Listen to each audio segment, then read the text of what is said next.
ایک جگہ میدان میں یہ مجذوب بزرگ بیٹھے مل گئے، آیا اور کہا او دیوانے بتا اب کیا خریدوں، پیسہ بہت ہے ابھی میرے پاس، بتا۔ ہاں عزیزان گرامی وقار، اپنی گفتگو، اپنے کلام، اپنی بات چیت سے آپ اپنے سلیقے بتاتے ہیں۔ گالی گلوچ کرتے ہوئے جن کی صبح شامیں ہوتی ہیں ان کو دیکھ کر کے ہی پہچان میں آ جاتا ہے کس گھر سے یہ تعلق رکھتا ہے، کہاں ان کی تربیت ہوئی ہے، کس طرح ان کے آداب سکھائے گئے۔ اسی لیے میرے عزیزو، بچوں کو آوارہ بھی نہ چھوڑ دینا کہ وہ اپنی زبان گلی کوچوں سے سیکھ کر کے جائیں۔ کل کو ہوگا یہ کہ اس کی زبان کی وجہ سے لوگ تمہیں طعن و تشنیع کریں گے، اس کا باپ ایسا ہوگا اس لیے بچہ ایسا ہے، اس کی ماں اس طرح ہوگی اس لیے اس کی گفتگو ایسی ہے۔ کیونکہ موسٹلی زیادہ طور پر بچے اپنے ماں باپ کے اخلاق کو نقل کرتے ہیں، ٹرانسفر ہوتی چلی جاتی ہیں۔ ایک بار حضور اکرم صلی اللہ تعالی علیہ وسلم مسجد نبوی سے باہر نکل کر جا رہے ہیں۔ توجہ میرے عزیز ہو، اخلاق کہاں دکھانے چاہیے اور ہماری بات چیت کے انداز ہمیں کہاں ہونا چاہیے میں آپ کو بتاؤں۔ حضور تشریف لے کر جا رہے ہیں، صحابہ اکرام کھڑے تھے، حضور کے اطراف مدینہ طیبہ کی ایک بوڑھی خاتون جس کا ذہنی توازن کھویا ہوا ہے، یعنی وہ دماغی طور پر ڈسیبل ہے، اور وہ آئی جا رہی تھی۔ لوگ جب بھی اس کو دیکھتے راستہ کاٹ لیتے، وہ جس کو بھی پکڑتی تھی سنانا شروع کرتی تھی، جو منہ میں آئے بکنے لگ جائے، اور لوگوں کو تنگی محسوس ہونے لگتی۔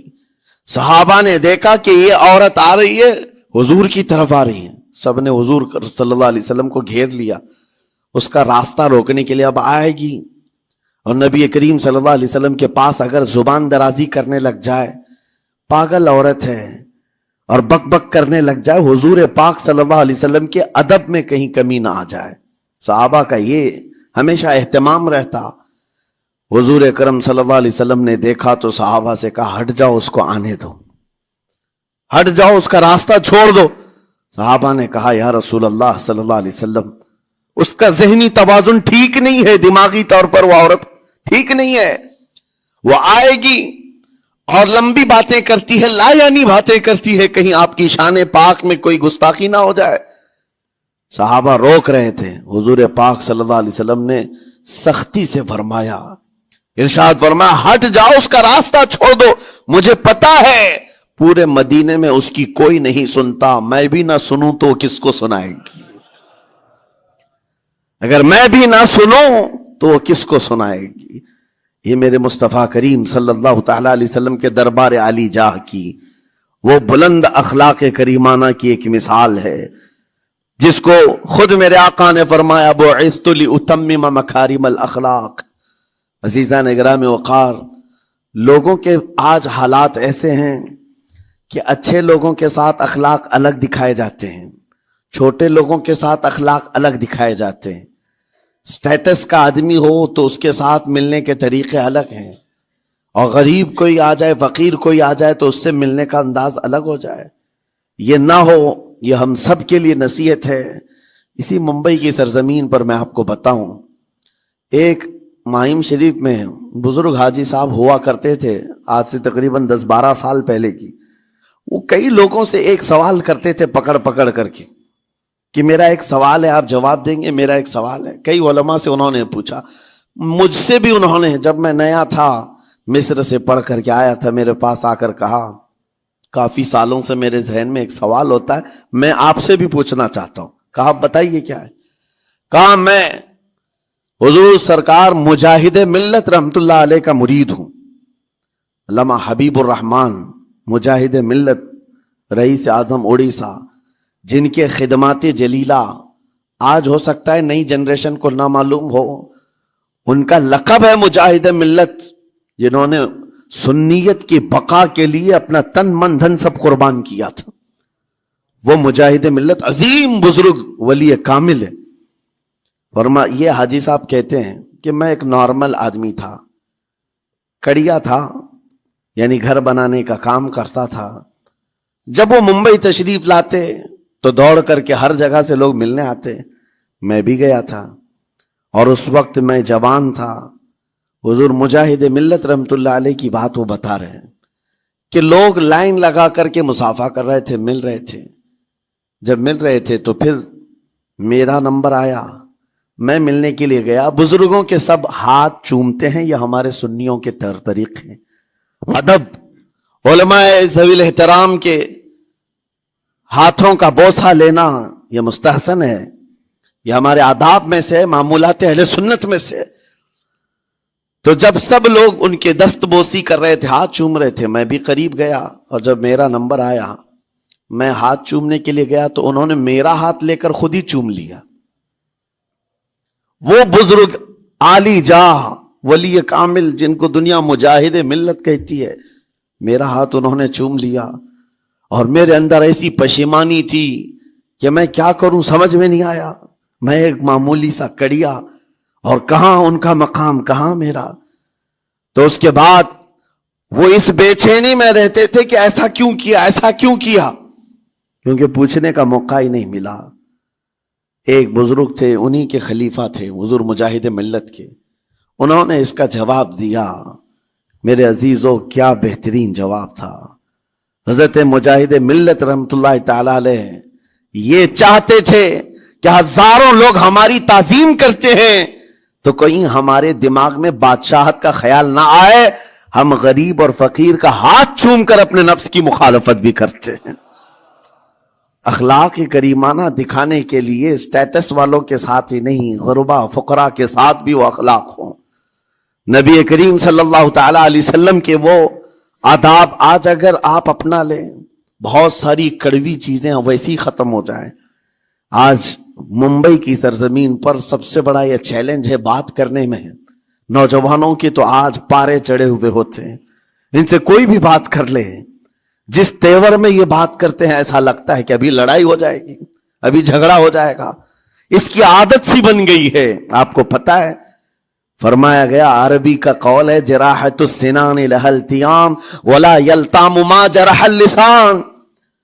تلوار سے, چاقو سے دیا ہوا زخم سوکھ سکتا ہے, زبان سے دیا ہوا زخم کبھی نہیں سوکھتا. زبان سے دیا ہوا زخم نہیں سوکھتا. بولنے سے پہلے 1000 بار اس بات کو خیال ہونا چاہیے کہ میں جس کو بول رہا ہوں کہیں اس کا دل چھلنی تو نہیں ہو جائے. میری زبان یہ ہوتی 50 گرام کی چھوٹی زبان ہے, لیکن بڑے بڑے لوگوں کے کلیجے چیر کر رکھتی ہے, بڑے بڑے لوگوں کے دلوں میں سوراخ کر کے رکھتی ہے, زخمی کر کے رکھتی ہے اس کا استعمال. اسی لیے روایت میں ملتا ہے کہ جب انسان صبح کرتا ہے تو سارے اعضاء, ہاتھ پیر آنکھ کان ناک, سارے اعضاء سب سے پہلے زبان سے یہ عرض کرتے ہیں, اس کی پناہ مانگتے ہیں, کہتے ہیں آج تو صحیح سلامت رہے گی تو ہم سب صحیح سلامت رہیں گے, اور اگر تو پھسل گئی تو عذاب ہم پر بھی ہوگا. زبان بولتی ہے, مار کسی اور کو پڑتی ہے, کوئی زبان کو مارتا نہیں ہے. گالی زبان دیتی ہے لیکن مار کبھی پیٹھ پہ پڑتی ہے, سر پہ پڑتی ہے, ہر جگہ پڑتی ہے. تو یہ زبان نبی کریم صلی اللہ تعالی علیہ وسلم نے ارشاد فرمایا, من یضمن لی ما بین لحیتیہ وما بین.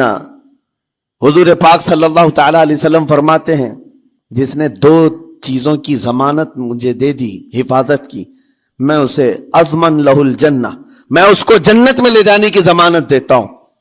2 چیزیں کیا ہیں؟ حضور فرماتے ہیں ایک 2 جبڑوں کے بیچ میں جو موجود زبان ہے اس کی حفاظت کر لے, اور 2 رانوں کے بیچ میں جو شرمگاہ ہے اس کی حفاظت کر لے. یہ 2 چیزیں جس نے بچا لیا میں اس کو جنت میں لے جانے کی ذمہ داری دیتا ہوں, ضمانت دیتا ہوں. اس کا کتنا بڑا کردار ہے, یہ زبان کا کتنا بڑا کردار ہے. اور حضور نے ایک بار پکڑ کر کے فرمایا تھا, زبان کو پکڑ کر کے کہا تھا یہ وہ زبان ہے جو انسان کو جنت میں بھی لے جاتی ہے اور دوزخ میں بھی لے جاتی. کلمہ کس سے پڑھتے ہیں آپ؟ لا الہ الا اللہ, زبان ہی سے تو پڑھتے ہیں, اسی کلمے نے آپ کو جنت تک پہنچایا. اور کافر جو کفر کرتا ہے وہ بھی زبان سے ہی کرتا ہے, اور زبان اسے ہمیشہ کی دوزخ میں لے جاتی ہے. اس زبان کو چلانے سے پہلے 1000 بار سوچ لیں کہ آج لہجوں کی سختیاں بڑھتی چلی گئیں. اور آپ کو پتا ہے قرآن پاک میں رب تعالیٰ نے یہ فرمایا, وَلَا تَقُلْ لَهُمَا اُفٍّ وَلَا تَنْهَرْهُمَا, والدین کے بارے میں بچوں کو کیا کہا گیا؟ ان کو اف تک نہ کہو. لیکن زبان جب کھلتی ہے نا ماں باپ کے خلاف، نوجوانوں کو ہم نے دیکھا ہے گالی گلوچ کرتے ہوئے اور اتنی بری باتیں کہتے ہوئے، معاذ اللہ. عزیزان گرامی وقار، حضور نے تو یہ فرمایا جس نے پلٹ کر کے اپنے ماں اور باپ کو سخت لہجے میں بات کیا یا ان کی نافرمانی کی، حضور فرماتے میرا دل چاہتا ہے کہ اس کے گھر کو آگ لگا دوں، آگ لگا دوں. اس لیے اس بات کو ہمیشہ یاد رکھیں، تمہارے لہجے کی سختیاں کسی کو زخمی کر دیں تو آخرت خراب ہو جائے گی، آخرت خراب ہو جائے گی. حضرت علقمہ رضی اللہ تعالیٰ عنہ حضور کے صحابی ہیں، حضور صلی اللہ علیہ وسلم کے صحابی ہیں. آخری وقت آ گیا تھا لیکن زبان نہیں کھلتی تھی. حضور پاک صلی اللہ علیہ وسلم کے پاس سفارش لائی گئی کہ آپ کے وہ ساتھی ہیں انتقال کر رہے ہیں لیکن زبان پر کلمہ بھی نہیں آتا. حضور تشریف لائے، دیکھا، پوچھا گھر میں ان کے کون کون ہے؟ کہا بیوی ہے اور ماں ہے. ماں کو بلایا اور کہا علقمہ کے بارے میں کیا کہتی ہو، کیسا تھا؟ کہا بہت اچھا، پرہیزگار، عبادت گزار، سارے نیکوکاریاں اس کے اندر ہیں. تو پھر حضور نے پوچھا اچھا یہ بہت نیک تھا، تم بھی اس سے راضی ہو کہ نہیں ہو؟ ماں نے کہا میں نہیں راضی ہوں، میں راضی نہیں ہوں. کہا کیوں، وجہ کیا ہے؟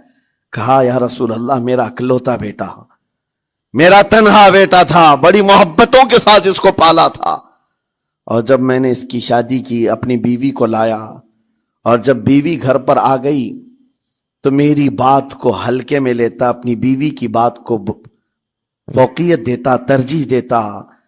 اور اس وقت غالباً یہ باتیں تھی کہ زبان سے کوئی کلمہ ان کے نکلا ہوگا جو بیوی کی حمایت میں تھی، ماں کو تکلیف پہنچ گئی. کہا میرا دل گوارا نہیں کرتا، میں اس سے راضی نہیں ہوں، باقی وہ بہت نیک بندہ ہے، بہت اچھا ہے. حضور نے فرمایا دیکھو زندگی کے آخری پڑاؤ پر آ چکا ہے، روح نکلنے کو ہے، معاف کر دو. وہ بھی صحابیہ تھی، انہوں نے کہا آقا آپ کا حکم ہے یا مشورہ ہے؟ اگر حکم ہے تو پھر ماننا ہے. حضور نے فرمایا نہیں حکم نہیں، مشورہ ہے. کہا مشورہ ہے تو پھر دل نہیں چاہتا، دل نہیں چاہتا. حضور نے فرمایا صحابہ سے کہ لکڑیاں جمع کرو، آگ لگاؤ اور انہیں اٹھاؤ، آگ میں ڈال دو. آگ دہکائی گئی تو ماں کی ظاہر سی بات ہے ممتا بے چین ہو گئی. کہا ان کو میرے سامنے آگ میں ڈالیں گے؟ کہا ہاں، اس سے بہتر ہے کہ وہاں جلے گا، یہاں جلے. وہ ماں کہتی آقا آپ گواہ ہو جائیں میں اپنے بیٹے کو معاف کرتی ہوں. ادھر معاف کیا، ان کی زبان پر کلمہ طیبہ جاری ہوا. میرے عزیزو یہ بتانا مقصود اس لیے ہے کہ زبان سے دیے ہوئے زخم خواہ والدین کو ہو، یہ معمولی نہیں ہوتے. ہو سکتا ہے آخری وقت تمہاری زبان بند ہو جائے اور کلمہ طیبہ بھی نہ جاری ہو، زبان کھلنے بھی نہ لگے، یہ حالات آ جائیں گے. اس لیے اپنی زبان کا کنٹرول برقرار رکھو. کس سے کیا کہنا ہے، ابھی میں اس کا دوسرا پارٹ بھی بتاتا ہوں زبان کے استعمال کا. یہ نرمی لہجے کے اندر ہونا بہت ضروری ہے، لیکن کچھ جگہوں پر سختی کی اجازت ہے، لیکن وہ مقامات الگ ہیں. نرم لہجہ حضور پاک صلی اللہ تعالی علیہ وسلم کے فرامین میں سے ہے. ایک بات بڑی بغداد مقدسہ میں نے ایک ولی پاک کی زیارت کی، ان کے آستانے پر بھی میں ابھی بیان کیا تھا. حضرت بہلول دانا مجذوب بزرگ تھے اور بغداد کی گلیوں میں کہیں پر بھی بیٹھ جاتے تھے، اور جو جانکار تھے وہ سمجھتے تھے یہ اللہ والا بندہ ہے. مجذوب کس کو کہتے ہیں؟ جس کی یاد الہی میں عقل فنا ہو گئی، ختم ہو گئی، اللہ کے ذکر میں اور اللہ کی یاد میں اپنے آپ کو فنا کر دیا ہے. اس کے اوپر شریعت کا قلم نہیں. ظاہر سی بات ہے شریعت کے سارے احکام اس پر ہیں جس کی عقل سلامت ہے. عاقل ہو، بالغ ہو تو نماز فرض ہے نا، عقل ہی نہیں ہے تو وہ مجذوب ان اولیاء کو کہتے ہیں. لیکن ان کے بارے میں حدیث میں ہے، اللہ کے نبی نے فرمایا وہ ایسے بندے ہیں کہ اگر اللہ کو قسم دے دیں کسی بات کی، اللہ ان کی قسم پوری کرتا ہے. وہ بہلول دانا بیٹھے ہوئے تھے. بغداد کا ایک مشہور تاجر تھا لیکن خستہ حال تھا، بہت نقصان اٹھا چکا تھا، خسارے میں چل رہا تھا، بزنس پورا لاس میں، اور وہ پریشان حال بہلول دانا کے پاس آیا, گڑ گڑایا, کہا کہ حضور مجھے بچا لیں, رحم کر لیں, میں تاجر ہوں, لٹ گیا ہوں, لاس میں ہوں, کچھ آپ فرما دیں, میں کیسے اس بھنور سے نکلوں. بہلول دانا نے دیکھا, کہا ٹھیک ہے کچھ پیسے بچے؟ کہا ہاں ہے, وہ بس اتنا سرمایہ ہے کہ مال لیتا ہوں پھر بیچ دیتا ہوں, نفع نہیں ہوتا. بہلول دانا نے کہا ایک کام کر, کالا کپڑا جتنا ملتا ہے سب خرید لے, پورے شہر سے کالا کپڑا جہاں جہاں مل جائے سب لے کر سٹاک کر لے. کہا جی حضور آپ نے جیسا فرمایا. گیا, جتنا سرمایہ تھا سب لگا دیا, کالا کپڑا خرید کر ایک جگہ سٹاک کر دیا. اللہ والے کا حکم تھا, لیکن ہوا یہ کہ بغداد کا معمول تھا, 8 دن گزرے نہیں تھے کہ وہاں وقت کے حاکم کا انتقال ہوا, اور جب حاکم کا انتقال ہوتا تو شہر کے جتنے بڑے لوگ ہوتے, رئیس لوگ, وہ اس کے سوگ میں, اس کے غم میں کالا کپڑا پہنتے تھے, اور کالا کپڑا سوائے اس تاجر کے کسی کے پاس نہیں تھا, اور سارے بڑے لوگ پیسوں سے اس کے پاس کالا کپڑا خریدنے آئے. یہ منہ بولے قیمت پر, جیسے تیسے جتنی قیمت پر بولے سب خرید کر لے جاتے, اور پل بھر میں ایک دن کے اندر وہ بہت بڑا کروڑ پتی بن گئے, بہت مال آ گیا. یہ بات یاد رکھیں, اللہ مال دیتا ہے, اس کے بعد پھر آزمائش بھی ہوتی ہے. مال اتنا آ گیا, اب لے کر کے مستیاں تھیں, چند دن گزرے, ظاہر سی بات ہے مال کو بڑھانے کی تمنا ہر ایک کی ہوتی ہے, کوئی یہاں پر اینڈ کرنے والا نہیں ہے دنیا میں, چاہے اس کا بزنس اربوں پر بھی پہنچ جائے, اسے آگے پہنچنا ہے. چند دن گزرے تھے, 8-10 دن, پھر آیا حضرت بہلول دانا کو ڈھونڈتے ہوئے. ایک جگہ میدان میں یہ مجذوب بزرگ بیٹھے مل گئے. آیا اور کہا او دیوانے بتا اب کیا خریدوں, پیسہ بہت ہے ابھی میرے پاس, بتا دیوانے اب کیا خریدوں. انہوں نے دیکھا, کہا کہ لہجہ تو بدلا ہوا ہے, پیسہ بہت زیادہ تھا. کہا کہ ٹھیک ہے کوئی بات نہیں, اللہ والوں کو ان سب چیزوں سے کوئی لینا دینا نہیں. آپ نے کہا مال جتنا ہے تیرے پاس سب لے کر کے خربوز خرید لے, تربوز خرید لے, جس کو کلنگڑ کہتے ہیں, تربوز پورے خرید لے. اس نے کروڑوں کی جائیداد پورے تربوزوں میں لگا تھی, سب تربوز خرید کر سٹاک کر دیا ایک جگہ, اور اس کے گمان میں یہی تھا کہ چند دن گزریں گے, کوئی ایسا ہی حادثہ ہوگا جب تربوز منہ مانگی قیمت پہ لوگ خریدیں گے اور میں بیچوں گا. پورا مال تربوز میں لگایا, 2 دن 4 دن 6 دن 8 دن گزرے, کوئی حادثہ نہیں. ادھر تو تربوز سڑنے لگ گئے, وہ تو زیادہ دن سٹاک نہیں کیے جا سکتے, سڑن شروع ہو گئی. پھر تھوڑے دنوں کے بعد پورے کے پورے سڑ گئے, کروڑوں کا مال تربوز میں سڑ کے چلا گیا. وہ کچھ بھی نہیں سکا, کچھ نہیں کر سکا, واپس چیختا چلاتا اسی حالت میں آیا, پہلے سے بھی زیادہ بدتر حالت میں میں آ گیا ہوں. دوڑتے ہوئے آیا, حضرت بہلول دانا کو ڈھونڈتے ہوئے. کہاں ہیں وہ؟ اسی جگہ بیٹھے ہوئے مٹی میں بیٹھے رہتے تھے. قریب آیا اور کہنے لگا کہ آپ نے میرے ساتھ ایسا کیوں کیا بہلول؟ بہلول دانا نے کہا کیا ہوا؟ کہا میں تو لٹ گیا, تربوز میں پیسے لگائے آپ کی وجہ سے اور پورے سڑ گئے. بہلول دانا نے کہا میں نے تو کچھ نہیں کیا, پہلے تو تجھے نفع ملا تھا وہ تیرے لہجے کی وجہ سے, اب خسارہ ہوا ہے تیرے لہجے کی وجہ سے. پہلے جو آیا تھا بات کرنے کے لیے اس وقت تیری تمیز الگ تھی, تیری تہذیب الگ تھی, اخلاق الگ تھی. گڑ گڑا کر کہا تھا کہ میں لٹ گیا ہوں آپ رحم کر دیں. دوسری بار آ کر کے کیا کہا؟ او دیوانے بتا کیا خریدوں. لہجہ بدل گیا تو پوری حیثیت بدل گئی. زبان ہماری اونچائی پر بھی لے جاتی ہے اور نیچے بھی لے آتی ہے. اس بات کو ہمیشہ ملحوظ رکھیں کہ اس زبان سے بہت سارے لوگ نفع بھی اٹھاتے ہیں, بہت سارے لوگوں کو نقصان بھی ہوتا ہے. لیکن ساتھ میں یہ بات بھی عرض کروں, نرم گفتگو کرنے کا عادی ہر ایک کو ہونا چاہیے. نرم گفتگو کرنے کا عادی ہر ایک کو ہونا چاہیے, اس کی نیکیوں کی علامت ہے, اس کے اخلاق کی علامت ہے. لیکن ساتھ میں امام شافعی رحمت اللہ تعالی علیہ نے یہ بھی فرمایا, چاہے جتنی بھی نرم طبیعت ہو انسان کی, اللہ اور اس کے رسول کے لیے غیرت ہونی چاہیے. اللہ اس کے رسول کے خلاف بات سنے تو پھر نرم لہجے کا استعمال نہ کرے، پھر وہ بزدلی کہلائے گی، وہ بزدلی کہلائے گی۔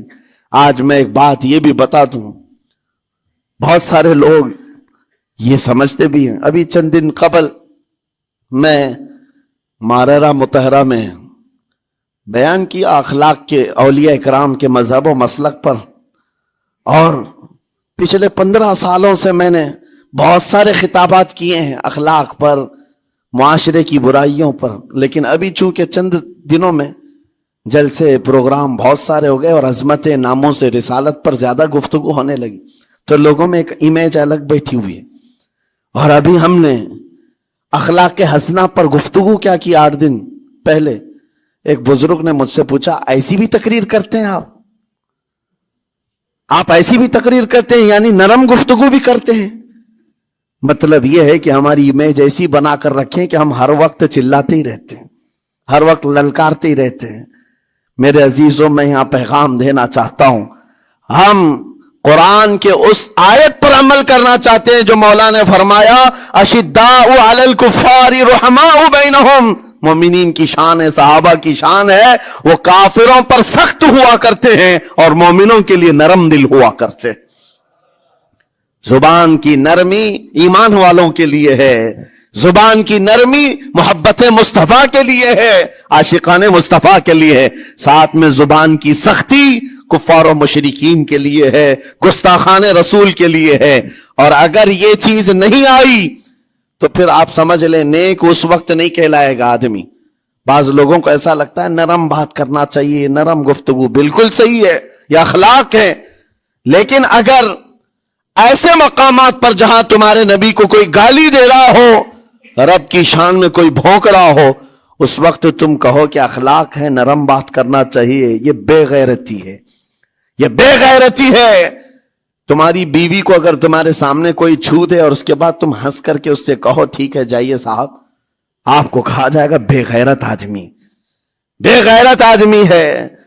انسان کو اپنی بیوی، اپنی بیٹی، اپنی ماں پر بھی غیرت ہوتی ہے، وہ سنتا نہیں ہے، یہ پیدائشی ہے، فطرت ہے انسان کی۔ اور مومن کی شان یہ ہے سب سے بڑی غیرت اس کے لیے اللہ اور اس کے رسول کے لیے ہوا کرتی ہے، اللہ اور اس کے رسول کے لیے۔ ماں اور باپ کو گالیاں ایک وقت میں برداشت کر بھی لے جائے، لیکن اللہ اور اس کے رسول کی شان میں وہ ہرگز برداشت نہ کرے، یہ ایمان کی علامتوں میں سے ہے۔ بہرحال میں نے زبان کے دونوں استعمال آپ کو بتائے، سخت لہجے بھی ہیں، نرم لہجے بھی ہیں، لیکن جب آپ کا پالا کسی گستاخ سے نہ پڑے تو ہمیشہ نرم گفتگو کرنے کے عادی بنے۔ مومنین میں نرم لہجے کا اختیار ہمیشہ رہے، اس سے اخلاق آپ کے بتائے دکھائے جاتے ہیں، اس سے آپ کے اخلاق معلوم ہوتے ہیں، ساتھ ہی معاشرے میں نرمی اور محبت کا ماحول بھی قائم ہوتا ہے۔ ڈانٹنے کے طریقے بھی میں آپ کو بتاؤں، میرے استاد، میرے والد گرامی فرمایا کرتے تھے، حضور حافظ ملت رحمت اللہ علیہ جو الجامعۃ الاشرفیہ مبارک پور کے بانی ہیں اور بڑے محدث جنہوں نے ایک نہیں ہزاروں عالم پیدا کیے، اس ہندوستان کی بات کر رہا ہوں، حافظ ملت رحمت اللہ علیہ پوری بخاری شریف پڑھاتے تھے، تقریباً 40 سال تک انہوں نے پڑھایا بخاری شریف۔ میرے والد ان کے شاگرد ہیں، فرماتے ہیں جب وہ بہت زیادہ ناراض ہو جاتے کسی سے، ڈانٹنا ہوتا، ہر استاد بچے کو ڈانٹتا ہے، کبھی کچھ بچہ نافرمانی کر جائے یا مزاج کے خلاف بات کرے تو استاد ڈانٹتا ہے، تو حافظ ملت رحمت اللہ علیہ اگر کسی شاگرد کو ڈانٹتے بھی غصے میں تو کہتے ہیں اے جنتی کیا کر رہا ہے، کہتے ہیں اگر یہ جملہ قبول بھی ہو جائے تو بچہ جنتی ہو جائے۔ لہجے کی یہ استعمالات اولیاء سے سیکھو میرے عزیزو۔ غصے پر کنٹرول اس وقت تمہارے اخلاق معلوم ہوتے ہیں جب تمہارا غصہ عروج پر ہوتا ہے، اس وقت تمہاری حقیقت لوگوں کے سامنے آتی ہے۔ وہ اپنے شاگردوں کو ڈانٹتے بھی تو جنتی کہہ کر ڈانٹتے ہیں، یعنی کوئی گالی نہیں ہے، کوئی برے کلمے نہیں ہیں، بلکہ ایسا جملہ ہے کہ اگر قبول بھی ہو گیا استاد کی زبان سے، اس کی تو زندگی وصول ہو گئی، اس کا بیڑا پار ہو گیا۔ ہمارے درمیان ماں باپ کو بھی یہ چاہیے کہ بچوں کو کس طرح کے اخلاق آپ دے رہے ہیں، گفتگو کرنے کے متعلق قرآن میں اللہ تعالیٰ نے آداب بتائے ہیں. جب آپ گھروں کے اندر موجود ہوں تو بچوں کے سامنے کس طرح کی گفتگو کیا کریں گے, کیسی بات کریں گے. شوہر اور بیوی جس طرح کی باتیں کر رہے ہیں بچے کے دماغ میں وہ پورا کا پورا چھپتا ہے, ٹرانسفر ہوتا ہے. اسی لیے کہا گیا ایڈلٹ گفتگو کبھی بھی بچوں کے درمیان نہیں کی جائے گی. جو میچورٹی میں نہیں ہے ان بچوں کے سامنے ماں اور باپ بیٹھ کر کے کلام بھی نہ کریں, بات نہ کریں. معاشرہ تو آج ایسا ہے, سب پوری فیملی لے کر کے بیٹھے ہوئے ہیں, اور حد تو یہ ہے کہ گندی فلمیں سامنے لگی ہوئی رہتی ہیں. وہ کیسے بچا پاؤ گے؟ 4 سال 5 سال کے بچے کے اندر بھی وہ گفتگو, وہ مکالمات, ایک دوسرے سے بات کرنے کی تمیزیں, وہ سب وہاں سے سیکھتا آ رہا ہے. گھروں کے اندر ماحول کو تبدیل کرنے کے لیے آپ کی اپنی زبان پر کنٹرول اور اپنے بچوں کی تربیت اور ان کی زبان پر کنٹرول بہت ضروری ہے. پھر دیکھنا آپ یہ معاشرہ پیدا کر کے کل کو آپ کا بچہ نکلے گا, اس کی تمیز, اس کے اخلاق پر ہر کوئی اش اش کرے گا. چند دنوں کی محنت ہے آپ کی, لیکن بچے جب سلیقے کے ساتھ گفتگو کریں تو لوگوں کا دل جیت لیا کرتے ہیں. بات کرنے کے آداب ایسے ہیں کہ لوگ دل جیت لیا کرتے ہیں. یہ میرے استاد گرامی مصر کے رہنے والے تھے. جب خطابت ہمیں سکھا رہے تھے گفتگو کرنے کے آداب, تقریر کرنے کے آداب, تو ایک امام غزالی کا قول تھا کلم الناس علی قدر عقولہم, لوگوں سے ان کی عقل کے مطابق بات کرو. اس پر وہ سمجھاتے ہوئے ہمیں ٹریننگ دیتے تھے اور کہتے تھے کہ تمہارے پاس آنے والے کئی طرح کے لوگ ہوں گے. اگر تم امام ہو, اگر داعی ہو, خطیب ہو, مقرر ہو, کوئی غریب گھر سے, کوئی بڑے امیر گھر سے, کوئی پڑھا لکھا آئے گا, کوئی جاہل ہوگا, کوئی بدتمیز بھی ہوگا, کوئی نیکوکار, کوئی گنہگار, سب طرح کے مکس مجموعہ تمہارے پاس ہوگا. ان سے خطاب کرنا, ان سے بات کرنا, کس انداز سے بات کرو گے, کیسے ان سے کلام کرو گے. میرے عزیزو, یہ ہمارا اپنا ہنر نہیں ہے. ہم جو آپ کے سامنے گفتگو کر رہے ہیں یہ ہمارا فن نہیں ہے, یہ اپنا پیدا کیا وہ ہنر نہیں ہے. ہمیں سکھایا گیا تھا صرف اور صرف آپ کو اس مجمع سے اور یہ آئے ہوئے جمع غفیر سے بات کرنے کے لیے ایک ہی اسلوب اپنانا ہے. دیکھنا ہے کہ رسول اللہ کیسے بات کیا کرتے تھے. میرے آقا صلی اللہ تعالی علیہ وسلم کا اسلوب اپناؤ. حضور کے خطبے دیکھو, حضور جب خطاب کرتے, ظاہر سی بات ہے مسجد نبوی میں اس وقت بھی لوگ, ہر طرح کے لوگ آتے, دیہات کے بھی تھے, شہر کے بھی تھے, اعلیٰ دماغ والے لوگ, اور کئی الگ الگ قسم کے لوگ آتے. حضور کا خطاب سب کے لیے تھا. عزیزان گرامی, ان سنتوں پر عمل کر کے آج آپ اپنے لہجے کو بہتر بنا سکتے ہیں. بس میری گفتگو کا خلاصہ یہی ہے کہ اللہ تعالیٰ ہمیں زبان کا صحیح استعمال عطا فرمائے.